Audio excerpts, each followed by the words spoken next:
Yes, comrades, good morning, and how are you? Mwasuka bwanji enaso mwaswera bwanji. No, comrades, ndingo pepisa pangono, there's change of program. Kukaronga, I was supposed to be in Karonga. Koma ukanga ati ulendo mene pangono, ukara delayed because of some other things. Zomanzanga, amena kundikozama ulenda menewa, sana malizise. Akangomalizisa, ndinyamuka, kupita ukaronga, mukandiva ndiku yankula ma radio station, au Karonga. So don't worry. I'll be in Karonga this week or next week. Komabe, anytime soon, move up through your radios kukaronga. Ndikushitipa kuti Comrade Duara alikushitipa kukaronga. My program I'm a sponsored. So tikabani utenga ndama zanga zantumbai. It's a sponsored programs.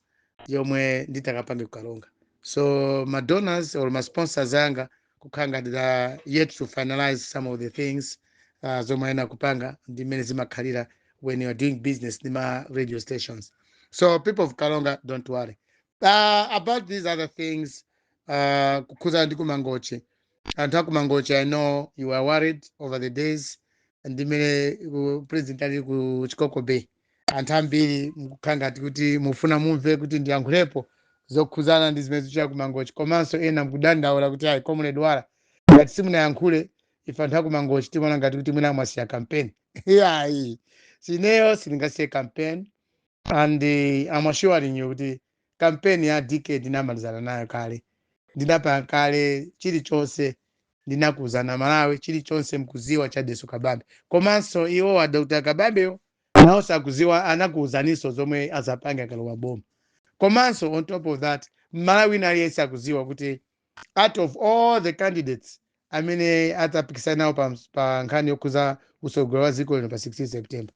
Deso Kabambe is the best. Unless anthu anjiru, anthu ansanje, ndamwe sanga zampase vote. But otherwise, out of all the candidates, akulimbana, azalimbane pa chisankho cha pa 16 September. Deso Kabambe is the best in terms of kuona mavuta amene tinawo kuno ku Malawi.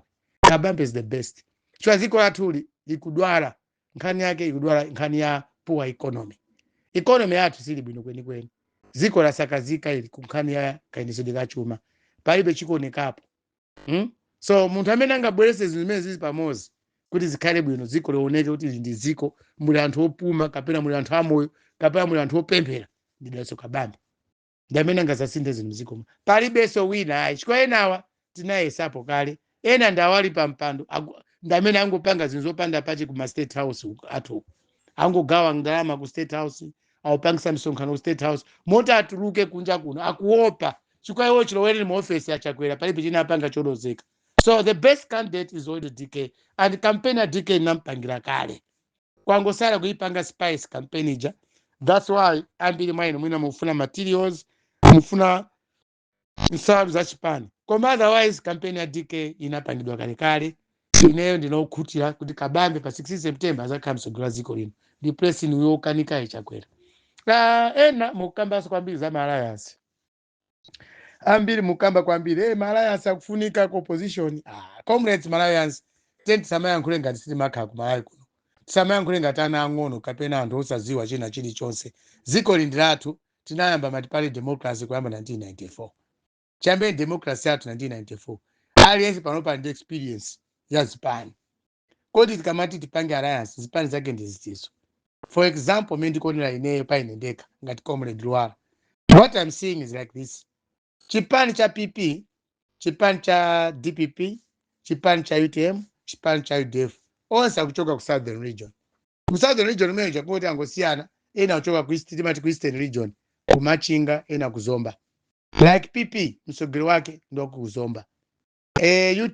UDF, msogolo wake ndo ku Machinga.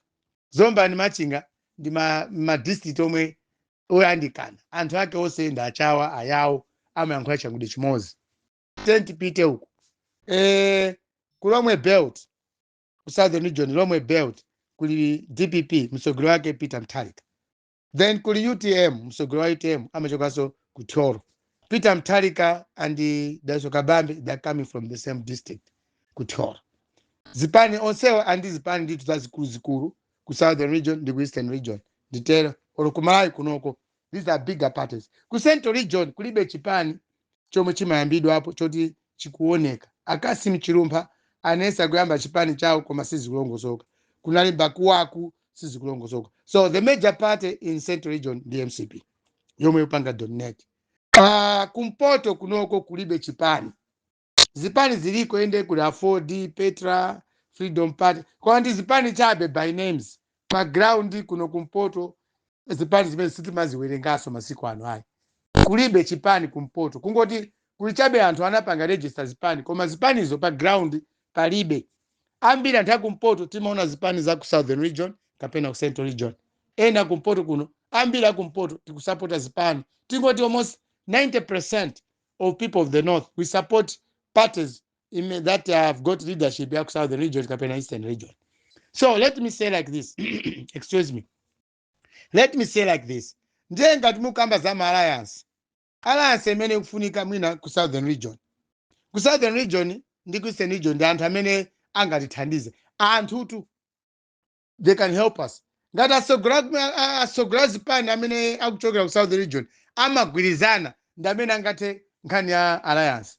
Osati ineyo sawa comrade wala ndikambe kwambiri zokhuzana alliance hayi. Anthu zipani ngati zipani zomwe zili ku Southern Region ndi ku Eastern Region. PP, UDF, DPP, UTM. Amene wawa okha pa ubale wawo akhalirane pansi agwizane chinthu chimodzi. Kuti achose MCP mbombo. Because whatever will happen, whoever is going to win pakati pa anthu amene ndachulawa aku Southern Region. Ka Joyce Banda wina, the people of Southern Region azakhala anthu onyadira. Kaka wina Atupele Muluzi and aku Southern Region azakhala onyadira. Kaka wina Peter Mutharika and aku Southern Region azakhala onyadira. Kaka wina Daso Kabambe and aku Southern Region azakhala osangalala. Tisanamepo boza apai. These people are coming from Longwe Belt, are coming from the Yawo Belt and the Chawa Belt. The anthu amozi anthu amene ali ndi zipani zikulu from South Region.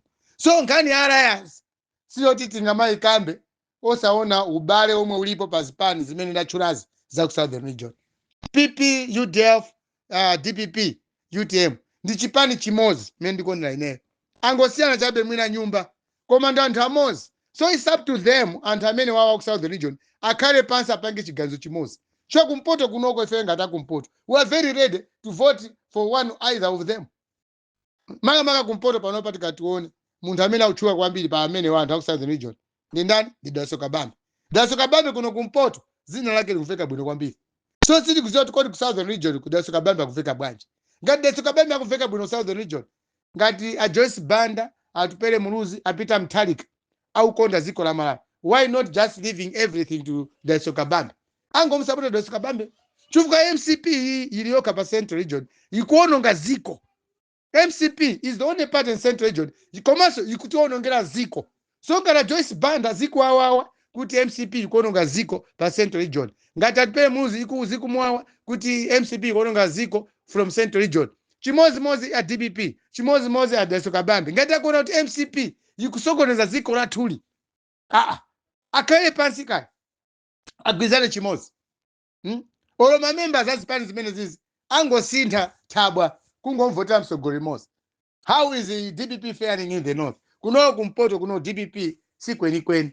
Ngakhale anthu ena amene ali makobidi ali mchipani cha DPP akupanga phokoso apo ndi apo. Koma abe kunena zoona leadership ya Mutharika kuno kumpoto sakuifuna. A Joyce Banda chimozi.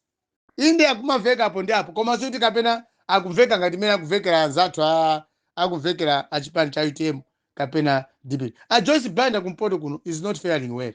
Atupele Muluzi kuno kumpoto, people don't take him seriously because abambo wao analipo kale msogolo wa ziko sizinayendi. Ndi anthu ambiri angona kuti usogolo wa Atupele Muluzi ndo wazi bwana chifukwa choti akupanga ndale choti abambo ake analipo former president wa ziko lino. So Atupele Muluzi is not. So it's up to the people of Southern Region, the Eastern Region. Akhale pansi kapena anthu awo amzipanimo aone okha kuti msogolo wathu yaukwana. So otherwise ngani hii yakuzana papa yokuzana yasi ndi selfishness. Anthu akumwerawo ndi amene ataonese mtima wonyada wokulana mtima. Koma ngati anthu aku Southern Region amene ali asogolo zipani za Southern Region akuona kuti ndale samuchosa muchakwera boma chikoti zipani ndi zambiri Southern Region zazikulu. The best way is akhalane pansi asogolo amene wawo Mai Joyce Banda anakhawa kale pampando wausogolera after the death of Bingwa Mutharika. Koma zipani zonsezi zinachoka kwa munthu uyu, zinachoka ku mtundu umodzi wa anthu and also the region. Alomwe kapena achawa. UDF chinamba ndi mchawa Bakili Muluzi. Amai Joyce Banda nawo ndi achawa. Ndiye kuti Daso Kabambe ndi alomwe. Peter Mutharika ndi alomwe. It's just a family business. It's up to the people of Southern region kuti thandiza Malawi angogwizana chinthu chimodzi. Ngati mafumu kumene kuli mafumu anzeru akhale nawo pasi makandidate amene wawa akuluakulu zipani amene wawa asankhe munthu mmodzi chifukwa kumadera kwina kuno kulibe zipani zomwe zingapite mu alliance ndi chosa MCP mboma kumpoto kulibe chipani kunoku chomwe chingalowe mu alliance with that strong force as compared ndi zipani zomwe zili ku Southern region. Ku Central region MCP is dominating. So it's up to the people of Southern region to think over that. I think that's how I can talk about alliances. Koma zinazi, Daso Kabambe is the best. In Central region, Daso Kabambe is the best. Southern region, Kurowa Shire, Daso Kabambe is the best. Koma nawa, siti kuziwa. Koma sungati anthu aku Southern region amakondana. Nthawi iyi, makandidate onse atakhala about paper, ndaku Southern region. Ako opposition. Opposition parties from Southern region. Ndamene atalimba in the MCP. So ngati anzathu Southern region sati ganzira Malawi tonsefe. Kundi kunyada kwawo kuti akakamire kuti ayalesa akhale pa ballot paper. Asokweza chakwera tapitira kulamula zikoli. Koma ku Southern region akhale pansi. And chinanso chimene Malawi mwena kuzana chokuti Daso Kabambe anali mu DPP. Therefore, Peter Mutharika sangamtenge Daso Kabambe kukhala running mate. Boma limodzi la Toro basi kuchoka anthu awiri zingatheke zimene zozo. From one government basi kuchoka anthu awiri wina vice president wina wina running mate wina president from Toro district Malawi by chance pamene popo. So it's up to Daso Kabambe and Peter Mutharika kuti apange chinthu chimodzi apanga bwanji and understand these people are related. Apange bwanji amene wawo because you cannot have a running mate from same district, a president from the same district. Sizingatheke. Chimodzimodzi a Joyce Banda sangamtenga atipere Muluzi kukhala running mate wawo from Machinga ndi Zomba nanga kwina kuti panga bwa ndio MCP win. MCP idusha mo mamya. So these are the things that Ines nakamba kwambi za alliance. Koma what I can tell you, assure you comrades Malawians is Daso Kabambe is the best candidate so far. But Hosewa as pan is almost Southern region. Comrades, good morning everyone. But take my message carefully. Thank you. Malawi, Camera.